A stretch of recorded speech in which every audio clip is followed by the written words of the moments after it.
I used to work for Congress, and most of my job was getting yelled at by old people. But outside of that, one of my duties was to give constituents tours of the Capitol. Every state gets to contribute 2 statues to the Capitol. My home state of Oklahoma displays Will Rogers and Sequoia. Hawaii has the coolest statue. It's this novel-looking black and gold statue of King Kamehameha. And because he has some kind of religious significance to some islanders, I don't know the backstory on that, but he's got religious significance. So the Hawaiian statue is purposefully put underneath a skylight so that no one can ever walk on it, thereby disrespecting the memory of Kamehameha. The biggest concentration of statues in the Capitol is in Statuary Hall, which is the old House of Representatives before the modern dome was built. And when I would give tours, there was always this one statue that would catch my eye. A statue from Tennessee, that of General John Sevier, first governor of the state of Franklin. State of Franklin. So I'd be doing these tours, and I would walk past that statue, and I'd see the pedestal that would say first governor, state of Franklin, and I would, in my head, go, Alabama, Alaska, Arizona, Arkansas, something, Connecticut. Nope, no Franklin. There's no state of Franklin in the state song I learned in elementary school. In fact, I am 90% sure there's no Franklin in the Union. But it turns out there was almost a state of Franklin. In fact, there are quite a few almost states in American history. Franklin, Jefferson, Transylvania, and my personal favorite, Nickajack. And I love the history of these almost states because through them we explore other interesting issues. We explore the nature of constitutional law when it comes to matters of secession.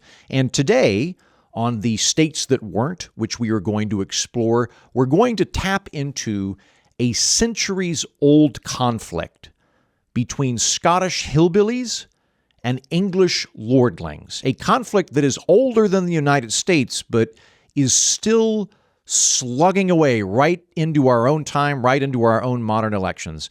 This week, we're exploring states that weren't, right here on The Political Orphanage.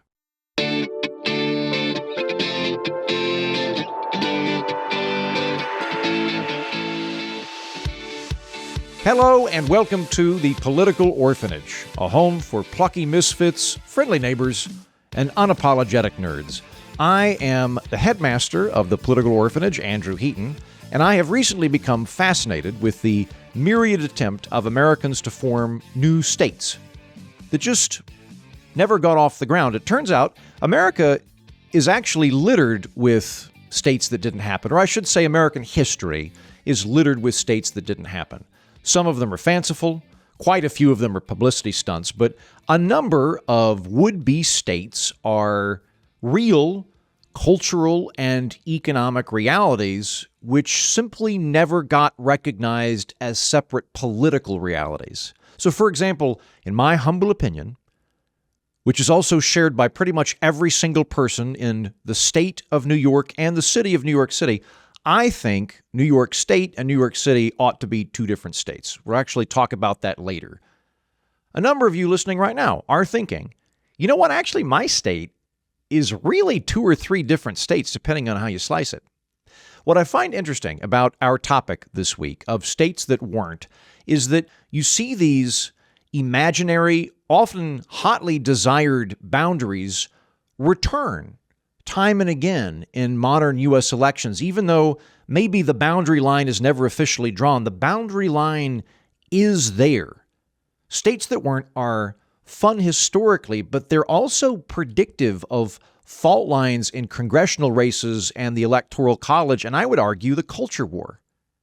Also, honestly, I just love the topic of states that weren't, failed attempts at state. I think that they are fun, regardless of whether or not they're successful, in part because through them we get to glimpse these interesting alternate realities, these alternate Americas that very nearly happened but for 1 or 2 factors of states that might have been. For example, Transylvania. But not like that. Not the one you're thinking of. It's not that we ever considered annexing Romania, although we have nearly annexed a few other countries, which we will talk about later.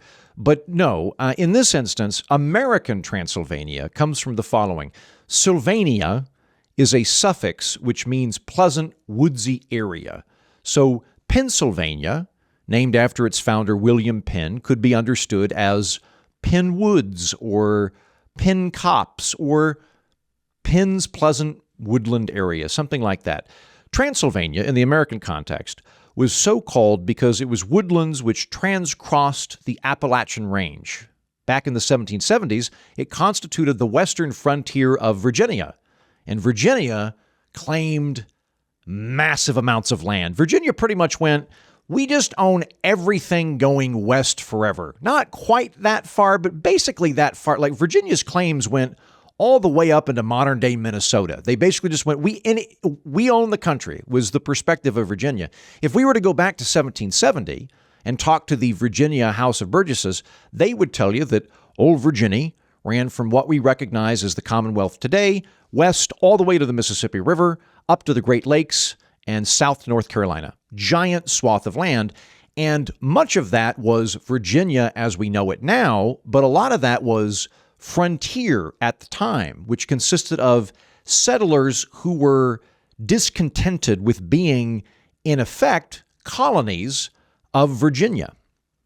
One guy in this time period, a man named Daniel Boone, established a community called Boonesboro, which became the capital of Transylvania. In the mind of the Transylvanians, this made total sense to have their own capital, their own colony. America is tired of being a colony of Britain. Why should we Transylvanians be a colony of Richmond? We should be a new frontier colony, a frontier state once the Union gets started. And in fact, Transylvania sent its own delegate to the Continental Congress in 1776, a guy named Jim Hogg. But the Continental Congress didn't like the idea of having to negotiate with self-declared rogue states. And more importantly, Virginia would have none of that. Virginia was not going to go to war with Great Britain if other colonies recognized its rambunctious peripherals as breakaway frontier states. No, thank you.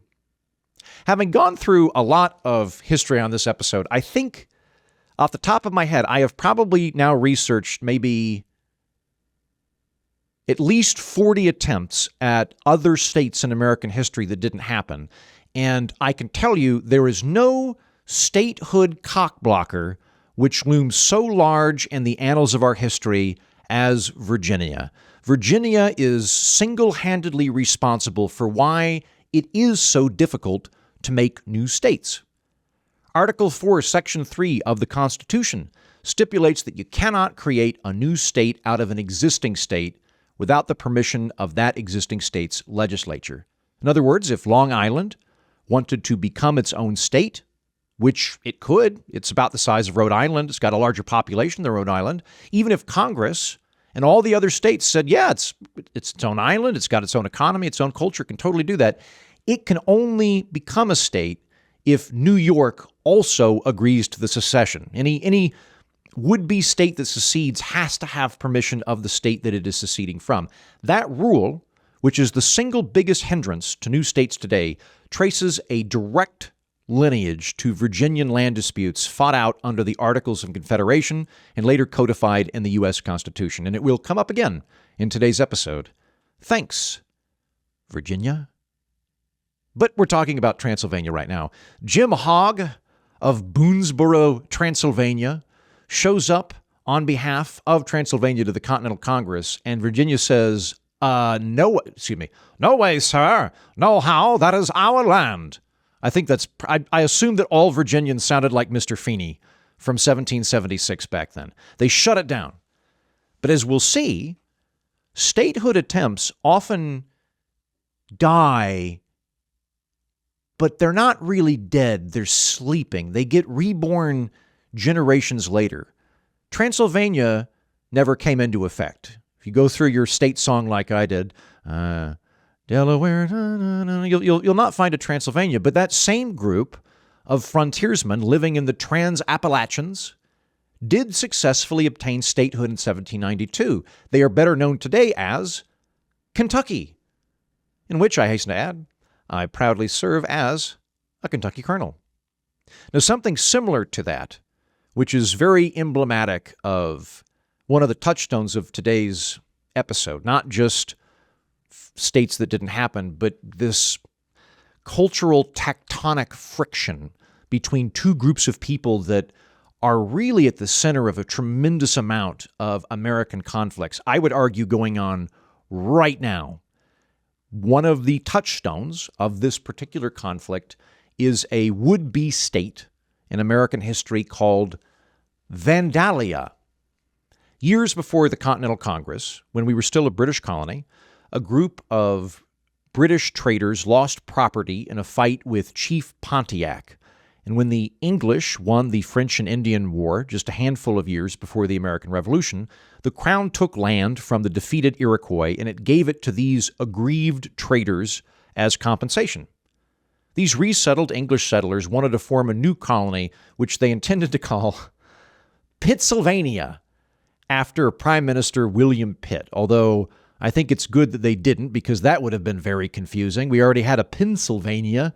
Pennsylvania and Pittsylvania would have been pretty confusing, particularly given that when you look at the map of what would have been Pittsylvania, it includes bits of Pennsylvania today. I digress. They dropped that name.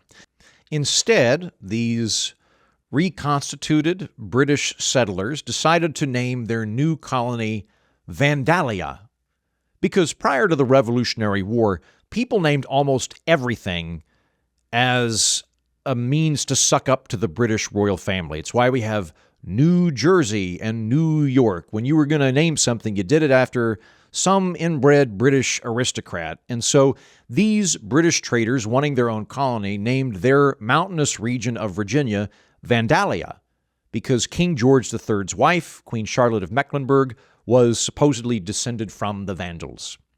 Flattered though he may have been, King George was hesitant to create a new colony on the western frontier of his domain for fear that it would exacerbate relations with the Indians. Then, the Revolutionary War happened, throwing the British colonial administration into disarray. As the war started, these same mountain folk decided that a suck-up name like Vandalia wasn't really good branding anymore. They needed something less simpering and royalist and more patriotic and republican. So they renamed themselves Westylvania and spent much of the American Revolution quietly trying to become a state. You've probably heard that in 1776, Congress issued the Declaration of Independence. We're coming up on the 4th of July this very week, celebrating that historic event. Well, that same year, 1776, Westylvania petitioned Congress to recognize them as the 14th colony. If they had been successful, there would have been 14 stars or stripes on that original flag. I can't remember. You know what I'm talking about, right? There would have been an extra thing for Westylvania. And that was the last thing Congress wanted to do because that would risk our old friend Virginia, the wealthiest and most prestigious colony in the Confederation. The colonies couldn't pull a war off against Britain if Virginia sat on the sidelines, or worse, actively stayed British. So the Continental Congress ignored that Westylvanian petition. Following the war, Westylvania tried again. Hey, Congress, we beat Britain, huzzah! And now that the dust has settled, we, the good frontier people of Westylvania, formerly Vandalia, we feel that in much the same way that America is its own people, distinct from Britain, and that as such it is deserving of its own nation, we are a frontier people distinct from the lowland Tidewater Virginia lordlings, and we would like to be admitted to the new republic as our own state in its own right. To which Virginia said, I swear to God, if any of you other states recognizes any of this separatist bullshit, we will secede from the Union tomorrow. I swear to God, do not push me. We will leave tomorrow. That was Virginia for a significant amount of early American history. So Vandalia and or Westylvania stayed a mountainous backwater province of Virginia for another century, but kept nursing that separatist resentment. Virginia was founded to a great extent by fake British lords, people who were English, who were not lords, but really wanted to pretend they were lords. They wanted to come over here and cosplay at being lords. Second sons who would come over here and set up an estate, and they'd get really excited to paint their coat of arms on a stagecoach. It was hard to convince colonials to be serfs. They tried that. It didn't really work. Nobody wanted to come over here and be a peasant. But you could buy slaves. You could do that, and then you could replicate the whole Lord of the Manor thing, like Uncle Berthold back in Winchester. You could be a duke of the new colonies minus the title. Westylvania was not populated by these kinds of people. Westylvania and Transylvania that we talked about earlier, Kentucky, these were all populated by Ulster Scots. We call them Scots-Irish in American history. I don't like that term. I think it's actually very misleading. Scots-Irish sort of implies that they're half Scottish, half Irish. Ulster Scots were Protestant Scots who were sent from Scotland to colonize Northern Ireland and turn it Protestant. And these same Ulster Scots left Northern Ireland and came to the United States, to the Appalachians. And regardless of their sympathies with the Irish and the Scots, a significant amount of their history was trying to oppose and get away from snotty English plutocrats. So these people, these Ulster Scots living up in the hills, these were hillbillies. And that name, hillbilly, goes back to this time period. It's probably a nod to William of Orange, who was the hero of the Protestants that emerged after the English Civil War, when the American colonies were really getting started. He was the super Protestant Dutch guy that came in, kicked out the English Catholics. So when people said hillbilly, that was really shorthand for super Protestant dudes who live in the hills. William of Orange, Prince Billy, King Billy, and the hill people that love him, the super Protestants. It'd kind of be like, I'm trying to think of what the equivalent would be like today if we were remaking this term. Imagine that in the 70s, evangelicals who were kind of poor and lived by lakes and rivers, let's say, really went in for Jimmy Carter. And so it was this sort of ethnic, geographic, and religious overlap. And we started calling these groups River Jimmies. If you're one of those lake persons, lake people that, wear flip-flops and own a jet ski and you just love Jimmy Carter and you're super evangelical, you're a River Jimmy. That's what hillbillies are. There were super Protestants, kind of the Southern Baptists of their day that lived in the hills, and they were Ulster Scots, as I said. Anyway, Virginia wasn't full of hillbillies. It wasn't run by hillbillies. It was run by these fake lordlings. And Westylvania was settled by these fiercely independent Ulster Scots, these hillbillies who didn't want to be dicked around as serfs by a bunch of slave owners cosplaying as lords. But they had to remain as a part of Virginia anyway, at the insistence of Virginia. And they did that for another century with mounting cultural and socioeconomic and even religious tensions, until the American Civil War, when they were able to leave under highly unusual and controversial circumstances. Those cultural and economic fault lines reemerged in the 1860s over slavery. Vandalia, and I'm going to alternate here between Vandalia and Westylvania because I really like both of those names. It was up in the mountains, which is not typically a good place to grow tobacco or cotton. You don't have a lot of mountain-grown tobacco, a lot of mountain-grown cotton. Cotton and tobacco are cash crops. They do well in big, flat, open fields. They do well in lowlands, not in mountains, which meant that people living up in Vandalia, these old hillbillies, these old Ulster Scots who were Presbyterian, as opposed to the more establishment, cathedral-esque, Anglican, English-descended, cosplaying lordlings living down in the lowlands, they did not have an economy that relied on slavery. And for the most part, their settlers didn't own slaves. If they did, there were some, probably one or two servants, as opposed to an entire workforce working the fields. If you were a historically minded resident of good old Vandalia in the 1860s, as the war between the states started to heat up, you might look at that percolating Civil War and think something like this. My grandfather was a Highland Scot, and his clan had been fighting these goddamned English princelings for 1,000 years, and we came to this country to get away from all those high-handed, prissy aristocrats.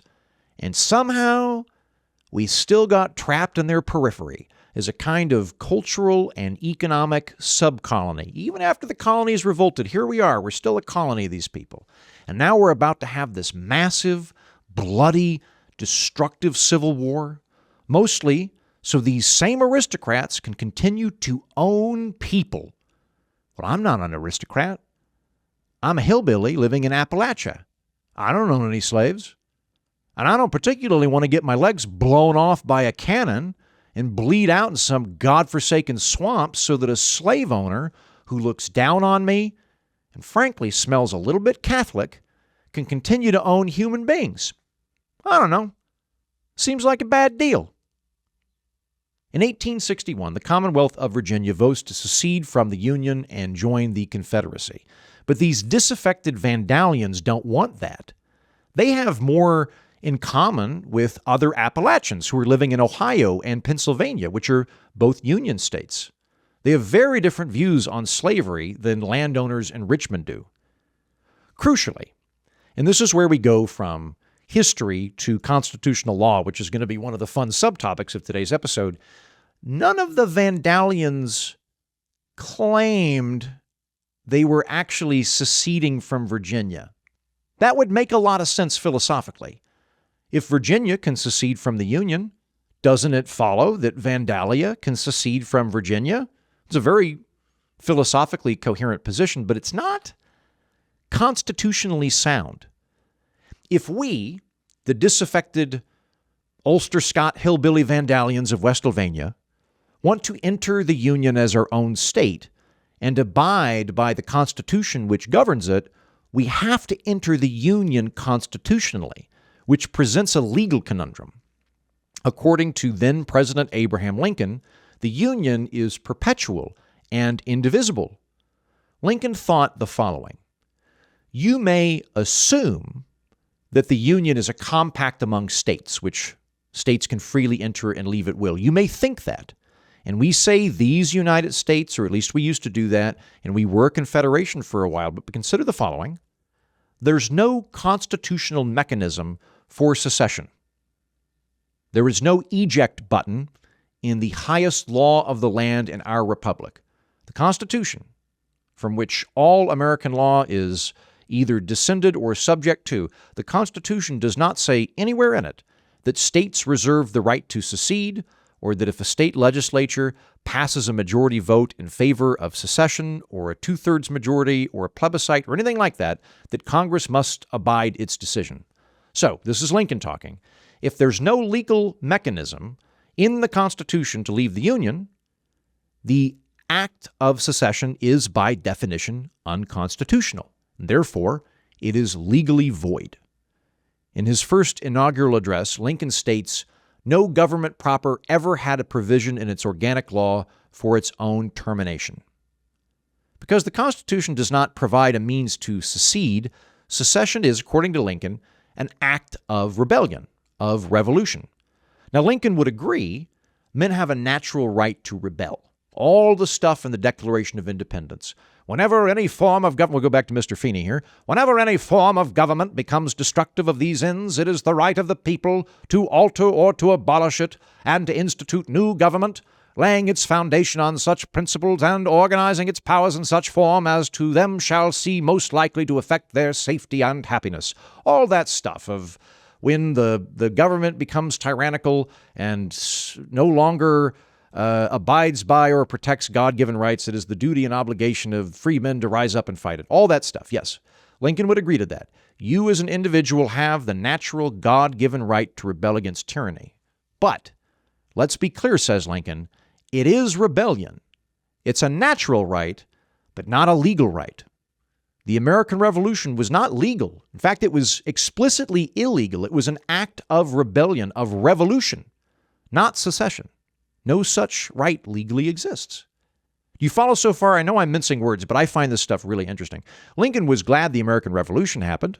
If he'd been born back then, presumably he would have been on the side of the Patriots, but he would have claimed that they were doing something illegal. It was sort of the civic equivalent of, I guess, stealing bread to feed your starving child.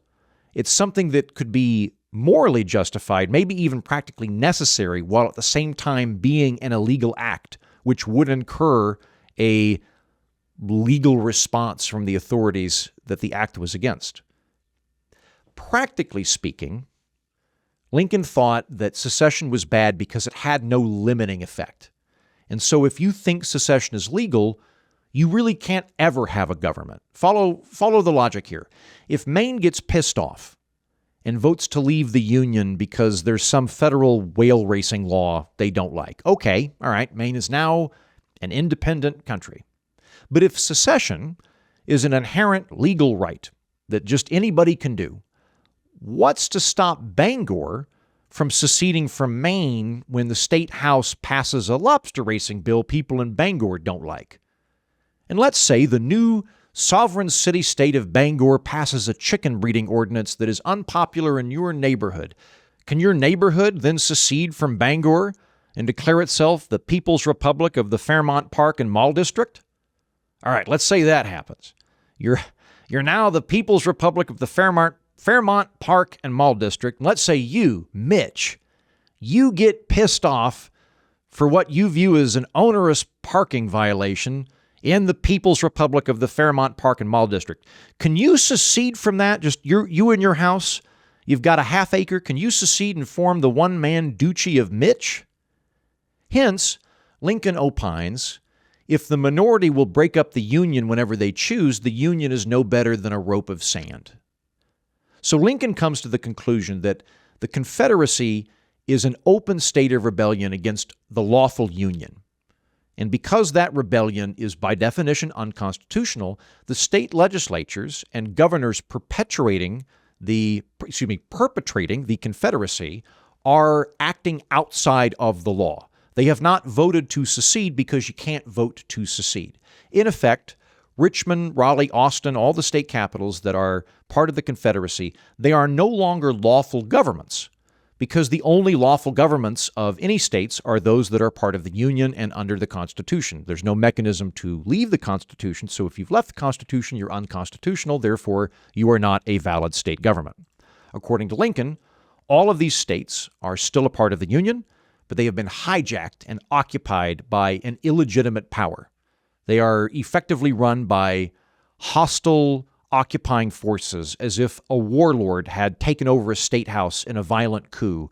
Or, I don't know, to switch metaphors here, if an atheist took over the Vatican and declared himself the new pope. By virtue of being an atheist, he wouldn't actually be the pope, even if he wore the hat.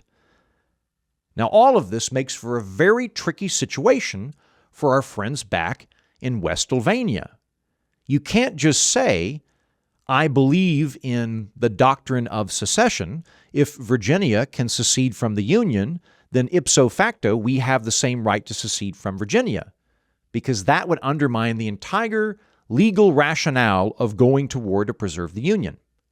Neither can you say, okay, fine, we're splitting off from the occupied state of Virginia to form our own separate state because, according to the U.S. Constitution that you're clamoring to join, under that law, you must first obtain permission from the state that you are leaving, which is Virginia. The breakaways in Westylvania then have to very carefully thread a needle in order to secede. They say the following: not only do we agree with Lincoln on all that stuff about the rope of sand, we're going to go a step further and say that the government of Virginia has acted illegally in withdrawing from the Union according to the laws of Virginia. It's not just that all the Lincoln stuff, yes, Lincoln's right about that, and all the bits about how, if you allow one secession, eventually you get the Duchy of Mitch and a bunch of mall districts, yeah, all that stuff. On top of that, what we're telling you is, according to the Constitution of the Commonwealth of Virginia, secession was illegally handled. They didn't procedurally do it correctly. Therefore, it's not even a legal action according to Virginia. Now, I'm not going to go through the specifics on the state constitutionality of whether or not the secession convention exceeded its remit or authority, or whether the plebiscite which subsequently ratified that decision was legitimate. I'm just not going to do it. I am confident if you find, I'm going to go on a limb here, any attorney from the South over the age of 60, I bet you they've got real strong opinions on this. In fact, I'm going to say pretty much any white dude over 50 in Virginia, I bet can walk you through the specifics on this. This seems like the kind of thing that would be a real hobby horse for a particular guy, you know, the kind of guy that gets into genealogy as he's eyeballing retirement. That strikes me as the kind of guy that would really get into the nitty-gritty on this. I'm not going to do it. Suffice it to say, those Vandalians out there in Westylvania, getting dragged into a confederacy they did not support or want to join, they assert the following. The governor and state legislature in Richmond acted illegally, and therefore they have forfeited their legal authority under both U.S. law and under the laws of the Commonwealth of Virginia. Therefore, we are reconstituting the rightful government of Virginia. And we're going to do it out here in the non-occupied part of Virginia. We're creating a provisional capital in Wheeling. And they formed the restored government of Virginia, the true government of the Commonwealth of Virginia. And the Lincoln administration grants legal recognition to these separatists, or as they would have put it, legally, the official legitimate government of Virginia. Again, for legal purposes, according to these folks and to President Lincoln, they are the legitimate elected government of Virginia. The Commonwealth is temporarily and illegally occupied by a hostile power. They are the legitimate government of Virginia. As such, Wheeling subsequently gives its legal permission. They take a vote, and the official government of Virginia, the restored government of Virginia, takes a vote and allows Western Loyalist regions to form their own state.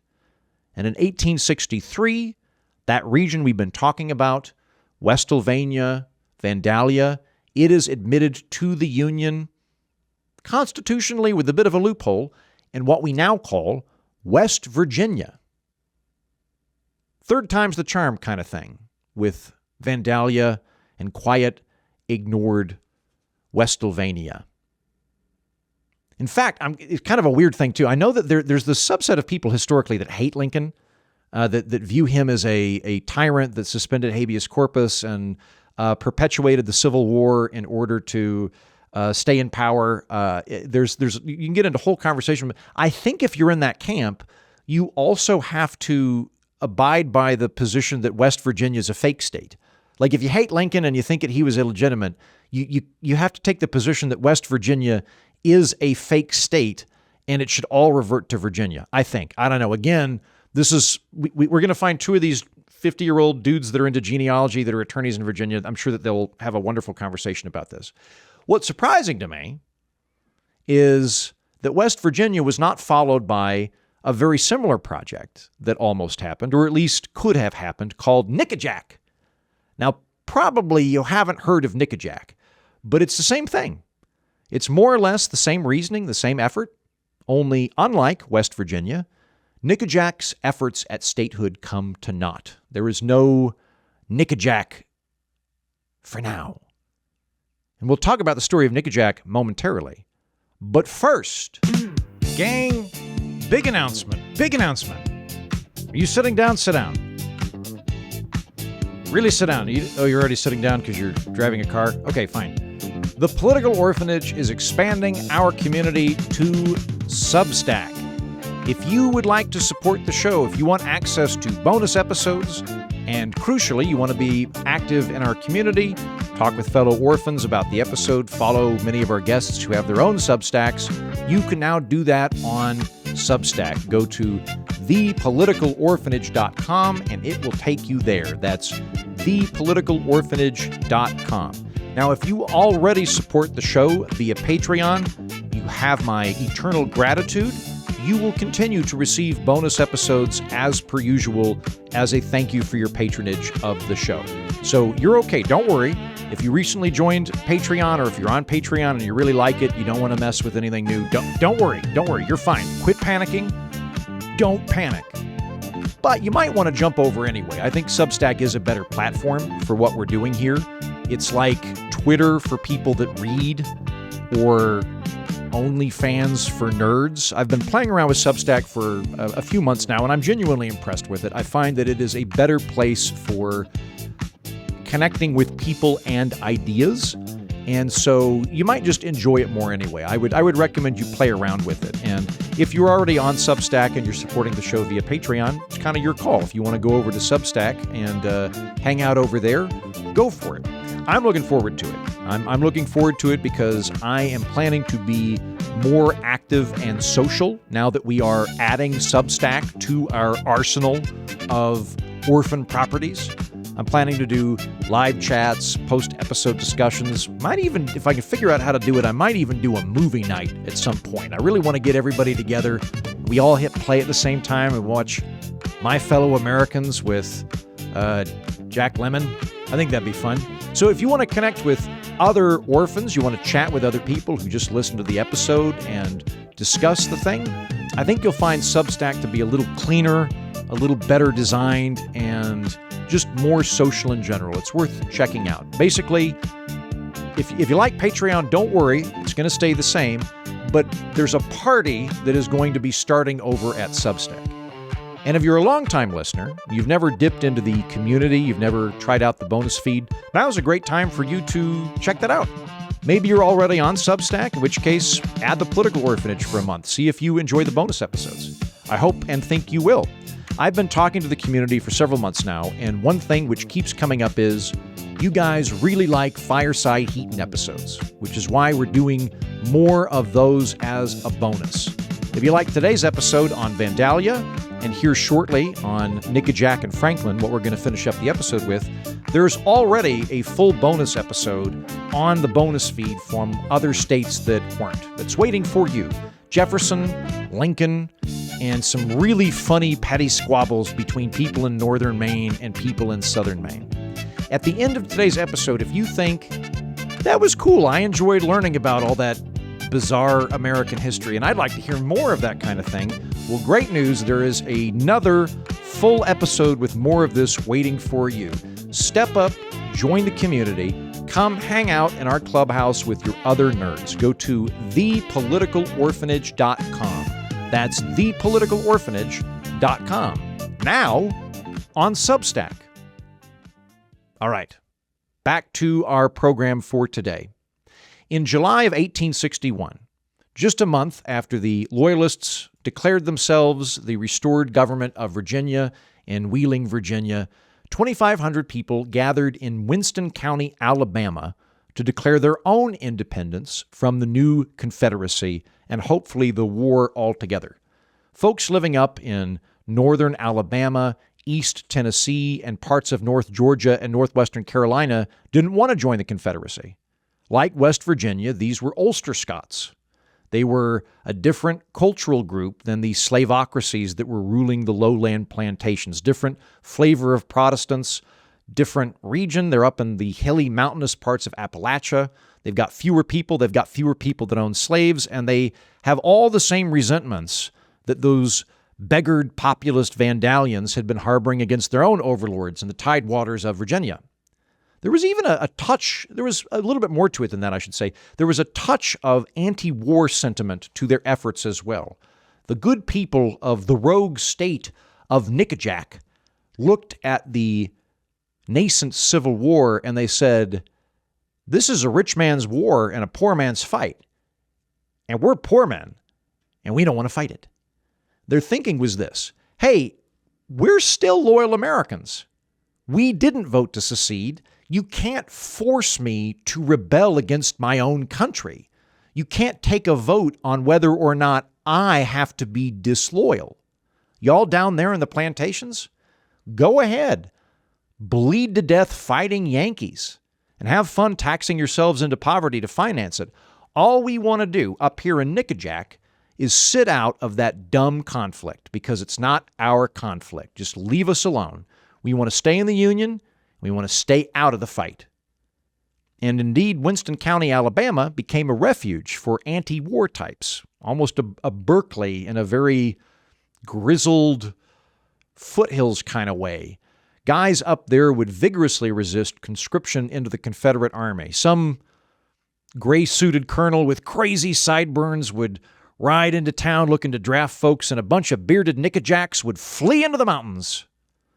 Unfortunately for everybody, because I think Nickajack would have been the coolest name in the Union, the state of Nickajack just didn't materialize.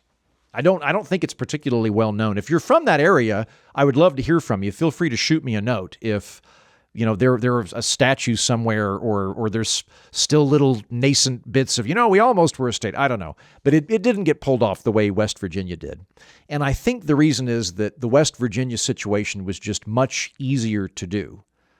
To pull off the constitutional loophole that West Virginia availed itself to, the fellas in Wheeling only had to claim to be the legitimate government of one state. They were the restored government of Virginia.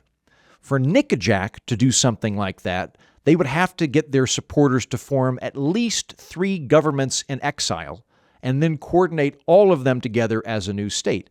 Plus, the restored government of Virginia was close enough to the Union that troops from the Union could go down and protect the Loyalists who could actually hold a convention. Nickajack was too far into Confederate territory. If they had seriously tried to create their own restored governments, they'd booked hotels in 3 different states and claimed that they were the legitimate governments of North Carolina, Tennessee, Alabama. The Confederacy could have just sent up an old colonel with crazy sideburns to rough them up and crack some skulls. Now, maybe, if this was all that was happening, maybe delegates from Nickajack could have declared themselves the government in exile of the various states and met up in a hotel in New York or something. Fun fact, the Declaration of Independence of Panama from Colombia, the document that asserted their autonomy from Colombia, that was planned, negotiated, and signed at the Waldorf Astoria Hotel in New York. So it has been done in history, but in the case of Nickajack, I think it would have just been a bridge too far. It would have been such an obvious legal fiction that it would have stretched and perhaps broken Lincoln's credulity in a hotly contested war. But culturally, socioeconomically, and philosophically, it seems to me that Nickajack had just as much validity as West Virginia. They were arguing the same thing. If they'd pulled things off, Nickajack would have extended from northern Alabama through a little bit of Georgia and across eastern Tennessee. And in fact, it would have included the part of Tennessee that kicked off today's episode, the state of Franklin. So let's go back a bit, before the Civil War, to the beginning of our republic and visit the state of Franklin. At the end of the Revolutionary War, North Carolina tried to pay off its debts to the Continental Congress by ceding land on its northwest frontier. Hey, Congress, instead of money, just take this big chunk of mountainous backwoods. You can have it. We can't build plantations there anyway. Okay, our debt is settled. That you get that land. So North Carolina relinquished claims to some of its over-mountain territory, which became federal territory. And that prompted the hard-scrabble Ulster Scot frontiersmen living in it to say, hey, wait a minute. The Cherokee out here aren't entirely pacified, and also we sort of think we own more of their land than they think we own their land. So you're telling us we don't have a state militia protecting us? Because there's a lot of people who want us dead out here. So they decided that they would have to organize on their own. They would form their own state, Franklin, which actually made a lot of sense. North Carolina had legally cut them loose. They were politically adrift, and they never really fit into North Carolina anyway. By now, you know the drill. North Carolina was a state run by former English people, plantation owners, Anglicans, and powdered Whigs who owned big tracts of land and people. The mountains of Franklin were populated by hillbillies, by poor Ulster Scots, frontiersmen, small-scale farmers, dudes in coonskin hats. They were different cultural, religious, and socioeconomic groups, and their economy and geography were completely different than the sprawling farmlands of the Carolina lowlands, let alone the wealthy elitists who they resented. Franklin was in Appalachia, what is today the northeasternmost part of Tennessee, Jonesboro, Greensville, and Johnson City. In 1784, these folks declared themselves the state of Franklin and applied for admittance to the Union. General John Sevier became its reluctant governor. I say Sevier, by the way, I'm open to correction on this. It looks to me like Sevier. I believe it is a name of French extract. It's spelled Sevier. That looks like Sevier to me, but somebody told me I sounded like a twit when I said that, so I'm saying Sevier, as I suspect that that's how folks back then would have said it. And these Ulster Scots that we've been talking about this episode, who have a different religious, economic set and so forth, they're the birth of populism in the United States. They're the percolating pot of it, and I think they're the spiritual homeland of populism in the United States as well. The people who founded Franklin were deeply, deeply suspicious of East Coast elitists, the elite and the East Coast. They were so suspicious of elites that at their state constitutional convention, they tried to ban lawyers, doctors, and preachers from being able to hold office. If you were a doctor or a lawyer, you couldn't hold office in the state of Franklin. Or at least that's what they tried to do. I looked into this, and that particular constitutional, either the convention fell through or that particular provision of the Constitution fell through. But I do think it's emblematic of widespread anti-elite populist sentiment, which was percolating in that part of the country. I mentioned at the beginning of today's episode that would-be states that weren't, are not just interesting as little side notes of history. They're interesting because they highlight fault lines in American politics. So does what I'm describing at all sound familiar to you? Populists in Appalachia who are deeply suspicious of coastal elites, who feel neglected by economic and political power centers and disparage what they view as shifty, self-dealing power brokers? This is an old conflict, those populists up in the hills. Andrew Jackson, I'll probably do a full episode on Andrew Jackson and populism and the nature of populism, but Jackson is, I think, inarguably our first and potentially greatest, our first populist president and the most populist president might be the best way to say that. Where's he from? Jackson is descended from Scots. His parents were both Scots. They came over from the old country, and he was from Tennessee. So these are the folks we're talking about. We're talking about these populists living out in the hills, fighting the coasts, fighting the elite. How populists were they, you ask? Well, I already mentioned that they tried to ban attorneys and lawyers from holding office, which is a pretty populist thing to do. But if you need further evidence of the soul of this region, the genus of this region, their official currency was bartering. They didn't use paper money or coins. Now, that was partly for practical reasons. Hard specie was difficult to find out in the frontier. And if Franklin had made its own currency, it would have been worthless outside of Franklin. Nobody would have used it. But these same people, who again tried to ban lawyers and doctors from holding elected office, were also very suspicious of banks and institutions and paper money. They remembered inflation from the Revolutionary War, and they remembered that all that scrip became worthless, and they'd had bad experiences with those East Coast la-ti-da bankers living out there in their fancy oceanfront houses, and they were actively trying to get out from under the thumb of those people. So they had a barter economy. You could legally settle debts in Franklin with anything in common use, including corn, cotton, tobacco, and apple brandy. Apple brandy, which is probably a little bit more twee than what they were drinking. Apple-flavored moonshine might be a better way to put it. That was legal tender in Franklin. Governor John Sevier, that I mentioned earlier, he was paid his gubernatorial salary in deer skins.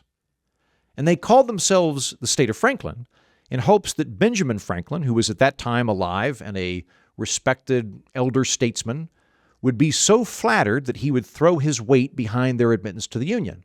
And from what I can tell, Benjamin Franklin took one look at these folks and went, no, thank you. No.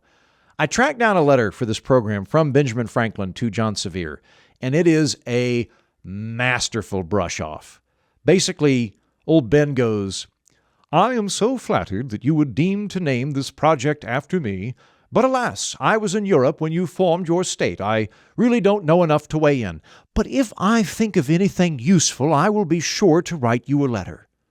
Just a very polite brush off. In May of 1785, a delegate from the rogue state of Franklin submitted a petition to the United States Congress. And of the 13 existent states at that time, 7 voted in favor of admitting Franklin to the Union. A majority of states said, sure, let him in. This was very nearly happened. This is an almost state, a state that wasn't, but an almost state. A majority of states were fine with Franklin joining the Union. The map could have been a little bit different. Under the Articles of Confederation, however, which was the regime at that time, you needed a 2/3 majority in order to get a state in, and they fell short of that. So, returning home hat in hand, unable to join the Union as a state, the delegates of Franklin said, okay, we're a republic. And this little bit of American frontier, this clutch of hillbillies out there in the sticks, they became their own sovereign nation, at least according to them. The Republic of Franklin, little frontier tin-pot republic out there in the woods. Franklin was starved for money and people. So in an attempt to induce settlers to come and set up shop, the plucky little republic passed a law saying, if you move here, no taxes for 2 years. Literally no taxes for 2 years. That's right. You don't owe our governor a single deerskin or whiskey jug for 2 years. Move to Franklin. Low taxes. Can't be beat. The problem with this maneuver was Franklin was very much frontier country at the time, with a lot of restless, justifiably angry Cherokee afoot. The Cherokee and the settlers were operating on different treaties. The Cherokee were operating on the official treaties that had been banged out by the British and then gone through the American system, and some of the boundary lines had been moved by the frontiersmen, and the Cherokee didn't like them very much. So the government of Franklin needed money to pay a militia to defend itself. It is, by its own admission, an independent republic. It does not have the military backing of the American army. It does not have assurances from the North Carolina militia. And the Cherokee noticed. They went, these guys, these coonskin hillbilly hat people that have been stealing our land, they don't got a militia capable of standing up for themselves. It's just them with a handful of guns, but they're not going to bring in the cavalry because the cavalry doesn't recognize them. So maybe we should just come in and settle these boundary disputes and property disputes right now. As Indian tribes started to test Franklin's defenses, the Republic's leaders panicked, and they made a Hail Mary pass. They needed guns. They needed money. Really, they needed both. Now, I want you to think about this for a minute. You're a plucky little republic of hillbillies with a barter economy, unrecognized by any power. You're living out on the frontier of the American Union, and you're besought by Indian raids. Who else do you reach out to? You're not going to be able to stand up by yourself anymore. The reality is they're not going to be an independent republic for very long. They need the backing of some other power. Who do you reach out to? Franklin said, hey there, Kingdom of Spain. How would you feel about getting an awesome new colony called Terra del Franco? That could be pretty good, wouldn't it? Y'all are down in Florida right now. You know, you're kicking around down there. You got New Spain to the south. Wouldn't it be awesome if New Spain extended all the way up to the Smoky Mountains to Terra del Franco? At which point, North Carolina said, okay, we're done. We're pulling the plug on this cute little experiment. No more mountain folk protests inviting foreign powers into our backyard. We are not going to indulge this fantasy any longer if you are reaching out to foreign monarchies to set up shop in our wilderness. Hard pass, hard no, you're done. We're going to send in guys with weird sideburns to rough you up. Now, North Carolina had ceded that land to Congress back as a means to pay off their Revolutionary War debt on the condition that Congress would assume responsibility for that territory within 2 years or forfeit the claim. Congress had not done anything with it, so North Carolina said, all right, you forfeited your claim, we're going to take it back. The North Carolina legislature said, all right, Franklin, we're activating our contract with the federal government. This is now North Carolina territory again, and here's the deal. We get you're angry. We get you wanted to be your own state and you wanted to be your own republic, but it's not going to happen. So if you will knock off this nonsense, rejoin your motherland, become Carolinians once more, and stop this dumb little experiment, we will waive your back taxes. No harm, no foul. Welcome back to the fold, guys. Pretty good deal. Pretty good deal. You know, you get the backing of the Carolina militia. You're going to start paying taxes, but you're not going to pay it for the years that you were independent. Franklin, which again is a place that didn't want lawyers or doctors to hold power and is hard scrabble, not even like let's settle this outside type dudes, like punch you in the face right at the bar type dudes. Franklin takes a vote and says, hey, North Carolina, thank you so much. You can go to hell. Franklin forever. Woohoo! Bugger off, East Coast blood-sucking lawyers. To which North Carolina responded by sending in the military.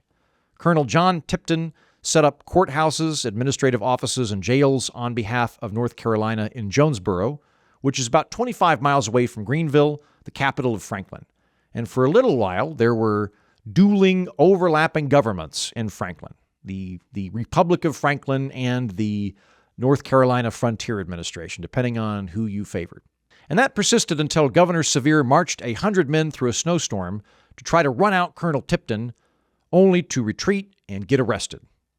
Governor John Sevier was taken to a local jail, and that, as they say, seemed to be that.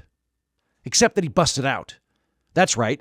Franklinites broke into the jail and freed the guy, and they all retreated to Lesser Franklin to hold out as an outlaw republic. The state and occasional Republic of Franklin did finally and conclusively implode, however, in February of 1789. In October of that year, the now free Governor Sevier attacked a Jonesboro store owner on account of that guy refused to sell him liquor. And Sevier was subsequently captured by Tipton and once again sent off to jail. He was eventually pardoned by the governor of North Carolina after he swore an oath of allegiance to that state, promised to quit rebelling against it. Shortly thereafter, the state and occasional Republic of Franklin, which is now the northeastern tip of Tennessee, was cut off and folded into the much larger Southwest Territory. Eventually, North Carolina went, you know, much as we dislike all of this, it's such a pain in the ass for us to try to manage these peripheral frontier areas. We don't have the resources. It's too far from the capital. So they took some of these areas that had wanted to be states and they just cut them off and shoved them into the Southwest Territory. And in 1796, that territory became the state of Tennessee. So the Franklinites didn't get to be their own state. Today, they'd just be the northeastern tip of Tennessee and only about 500,000 people. But they did get to cleave from the plantation-owning East Coast moneyed elitists to join up with their fellow hard-scrabble mountain men up there in yonder hills. Or, if you'd like to think of it another way, and I think this is how I prefer to think of it, Franklin basically did get to become its own state. It just happened a little bit later, and it had additional territory moving out west than they originally bargained for. And in that same fateful year of 1796, when Tennessee entered the Union, as credence to what I just suggested, guess who they elected as their very first governor? Colonel John Bust Me Out of This Jail and Sell Me the Goddamn Liquor Sevier. Sevier was elected governor of Tennessee 6 times. This guy that had been the fake governor of a fake state and the fake governor of a fake republic was the governor of Tennessee many times, during which time he had an incredible rivalry with Andrew Jackson, at least in part because Jackson was a lawyer. And you know how people from Franklin feel about lawyers. In fact, those two guys nearly shot each other in 1803. That year, Tennessee Governor John Sevier accused then Tennessee Supreme Court Justice Andrew Jackson of adultery, prompting Andrew Jackson to demand a duel. And these two guys were going to blast away at each other, and the only reason it didn't happen was Sevier's wagon got stuck in mud or something. It got delayed. But then they ran into each other later, and Andrew Jackson started screaming at him. So Sevier's horse ran away with his pistols. So Governor Sevier had to hide behind a tree while Andrew Jackson kept threatening to shoot him, until Governor Sevier's son got a gun and pointed it at Jackson and threatened to shoot him. So they were in this three-way Mexican standoff between the Chief Justice of the Tennessee Supreme Court and their governor until it eventually diffused and nobody managed to get shot that time, which I think is emblematic of this whole populist thing that I've been talking about, right? I think that you can kind of see the roots of all this going all the way back. Now, I'm planning to hit up more states that weren't this week and probably next week. We're going to cover more, so we're going to have to move on. But I want to make a couple of notes before we do. Davy Crockett was born in what is now Greene County, Tennessee, in the year 1786, which means Davy Crockett was born in the state of Franklin. Now, Texans listening, I know you claim Davy Crockett as one of yours. He died fighting at the Alamo, and he only went to Texas after losing a congressional race in Tennessee, leading him to utter the immortal phrase, "You may all go to hell, and I will go to Texas," which I think is that much more fun when you realize that it comes from a man born inside of a rogue state populated by anti-lawyers and anti-doctors who loved fighting and paid taxes in whiskey and deerskins until they didn't at all. It just kind of explains a lot to me. Anyway, Texas, y'all have a little bit of Franklin in your civic DNA, although by far, Tennessee is the principal heir to that particular lineage. One final thing, just a fun little historical tip. Franklin, what would have been Franklin, constitutes, as I said, the northeasternmost tip of Tennessee. Greenville, Jonesboro, and Johnson County, Tennessee. If you know that song, Wagon Wheel, they're singing about Franklin. That's the region that they're talking about. If you don't know what I'm talking about, disregard what I'm about to say. But if you like Wagon Wheel, and I like the Darius Drucker version of Wagon Wheel very much, that's what they're talking about. I sing a lot of karaoke, and so one of my go-tos is Wagon Wheel. If for the handful of people that know what I'm talking about and care here, next time the song Wagon Wheel graces the old jukebox down at Smokey Joe's, you can turn to your compatriots and say, did you know Johnson City, Tennessee, that they're going to sing about here in a moment? At one point, they were an independent republic of hillbillies that paid taxes in deerskin and tried to ban lawyers from holding office. You're welcome for that fun little factoid. I hope it comes in handy. And if you liked that, you'll enjoy this week's bonus episode. In fact, we already have that bonus episode up right now on other states that weren't. Specifically, Jefferson, Lincoln, Shasta, and a handful of would-be city-states. The bonus episode includes the pernicious ambitions of a flim-flam man who went from being a dinosaur hunter to a radio provocateur to a fake governor. And, I'm not making this up, I found a law on the books which gives one state a very strange electoral nuclear option. Remember, I mentioned under the U.S. Constitution, to make a new state out of an existing state, the old state has to approve the separation, and Congress has to approve that new configuration. So theoretically, if New York and New York City wanted to split into two states, the state legislature would have to sign off on it, and so would the United States Congress. Well, I found a law on the books for one state for which Congress has already pre-approved the ability to split into 5 new states. That means, unless this law is taken off the books, but it's still there, if they ever wanted to, there's a latent nuclear option that Congress didn't reverse. It's still there. It's there by statutory law, where a state could, tomorrow, this particular state I'm thinking of, the state legislature could convene, decide to break into 5 pieces, and it would be legal. And unless Congress jumped into action, which it's not really very good at, and they could just show up to Washington with, I believe that's 8 more senators, if I'm doing my math correctly, a lot of new senators. The states of Jefferson, Lincoln, Shasta, and one particular state's nuclear option, which I am astonished is not regularly used and threatened in American politics. That is this week's bonus episode. But because I am also very excited about expanding to Substack, we are doing 2 bonus episodes this week. We're also going to do a foreign almost state that wasn't, that of Greenland. Remember how Trump was making plays to nab Greenland earlier? I initially thought that that was a very weird, bizarre, out of the blue yonder type thing. It turns out that his overture is not new or novel. Trump's flirtation with annexing Greenland is the 4th or 5th time in American history that someone on behalf of the American federal government has tried to acquire it, and it actually makes a lot of sense. Actually makes a lot of sense why we'd want it. Also, we accidentally dropped a nuclear bomb on it one time. I found that out. We never found it, by the way. It's still there. It's not activated, but it's somewhere in the ice. Good premise for a James Bond film if you're looking for one. A lot of weird, fun Greenland stuff on tomorrow's extra bonus episode. So if you like this kind of thing, you enjoy the funny historical episodes, there's 2 bonus episodes this week that are right up on this topic. Step up, enter the clubhouse, go to thepoliticalorphanage.com. That's thepoliticalorphanage.com. Thanks. That's the show. Thanks for listening.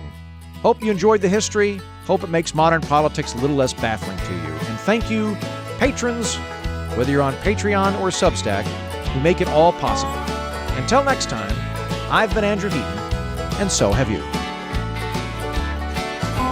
Heading down south to the land of the pines, I'm thumbing my way into North Carolina, staring up the road and pray to God I see headlights. I made it down the coast in 17 hours, picking me a bouquet of dogwood flowers, hoping for Raleigh, I can see my baby tonight. So rock me, mama, like a wagon wheel. Rock me, mama, any way you feel. Hey, mama, rock me. Rock me, mama, like the wind and the rain. Rock me, mama, like a southbound train. Hey, mama, rock me.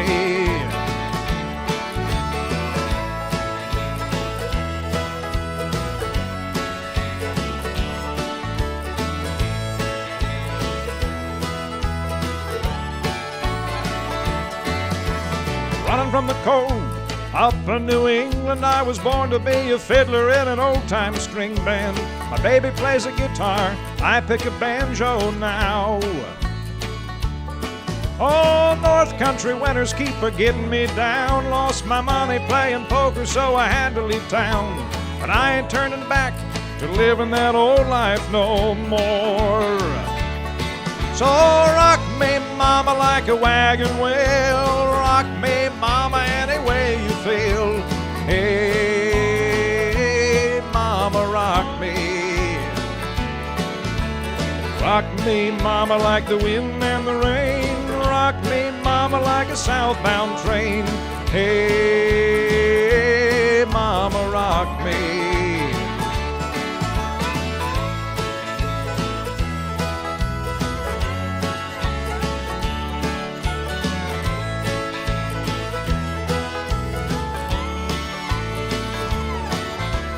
Walking to the south, out of Roanoke, caught a trucker out of Philly, had a nice long toke. But he's a-heading west from the Cumberland Gap to Johnson City, Tennessee. I gotta get a move on before the sun. I hear my baby calling my name and I know she's the only one. And if I die in Raleigh, at least I will die free. So rock me, me, mama, like a wagon wheel. Rock me, mama, any way you feel. Hey, mama, rock me. Rock me, mama, like the wind and the rain. Rock me, mama, like a southbound train. Hey, mama, rock me. Rock me, mama, like a wagon wheel. Rock me, mama, any way you feel. Hey.